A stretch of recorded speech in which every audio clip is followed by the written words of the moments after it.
అందరికీ నమస్కారం. Welcome to ఎవరైతే మన తెలంగాణ రాష్ట్ర వ్యాప్తంగా కొత్త రేషన్ కార్డుల కోసం ఎదురు చూస్తున్నారో వారందరికీ కూడా అదిరిపోయే శుభార్తనైతే తీసుకొచ్చిందండి మన తెలంగాణ ప్రభుత్వం.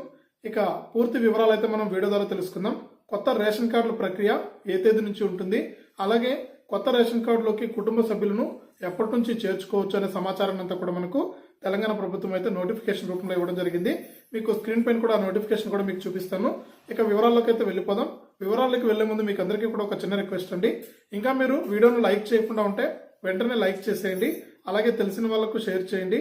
ఇలాంటి మరెన్నో వీడియోలను తెలుసుకోవడానికి ఇప్పుడే వీడియోను లైక్ చేయండి, అలాగే కొత్తగా మన ఛానల్ చూస్తుంటే సబ్స్క్రైబ్ చేసుకుని పక్కన వచ్చే గంట పైన కూడా నొక్కండి. ఇక మనం వివరాల్లోకి అయితే వెళ్ళిపోదాం. మన తెలంగాణ రాష్ట్ర వ్యాప్తంగా ఎవరైతే మనకు అర్హత ఉన్నటువంటి ప్రజలు ఉన్నారో వారందరూ కూడా కొత్తగా ఈ ఏవైతే 6 గ్యారెంటీలకు సంబంధించి దరఖాస్తులను విడుదల చేశారో ఆ దరఖాస్తులకైతే దరఖాస్తు చేసుకోవడం జరిగింది. ఇక ఇందులో భాగంగా మనకు రేషన్ కార్డు కూడా మనకు కొత్తగా అప్లికేషన్ అయితే రిలీజ్ చేయలేదు, కానీ చాలా మంది అయితే మనకు ఈ రేషన్ కార్డుకు సంబంధించి అప్లికేషన్ అనేది పెట్టుకోవడం జరిగింది. అంటే అర్జీ రూపంలో ఇవ్వడం జరిగింది మన ఈ దరఖాస్తు చేసుకునేటప్పుడు 6 గ్యారెంటీలకు భాగంగా. ఇక కొత్త రేషన్ కార్డులు ఎప్పుడెప్పుడు ఇస్తారని అయితే చాలా మంది, కొన్ని లక్షల కుటుంబాలు అయితే ఎదురు చూస్తూ ఉన్నాయి. గత ప్రభుత్వం అయితే మనకు కొత్త రేషన్ కార్డులు జారీనే చేయలేదు.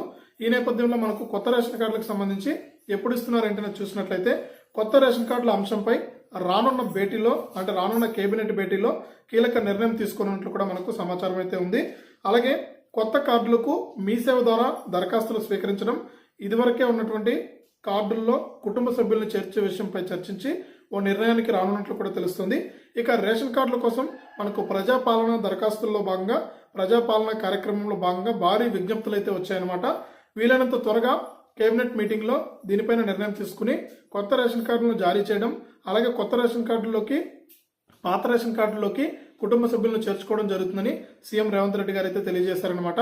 ఇక అలాగే మీరు ఇంకా ఎవరైనా సరే కొత్త పాత రేషన్ కార్డుదారులు ఇంకా ఈకేవైసీ అనేది చేసుకోకుండా ఉంటే వెంటనే ఈకేవైసీ కూడా పూర్తి చేసుకోండి. మీకు ఈకేవైసీ చేసుకుంటేనే మీ కార్డు అనేది పనిచేస్తుంది, లేకపోతే కార్డు పనిచేయదు.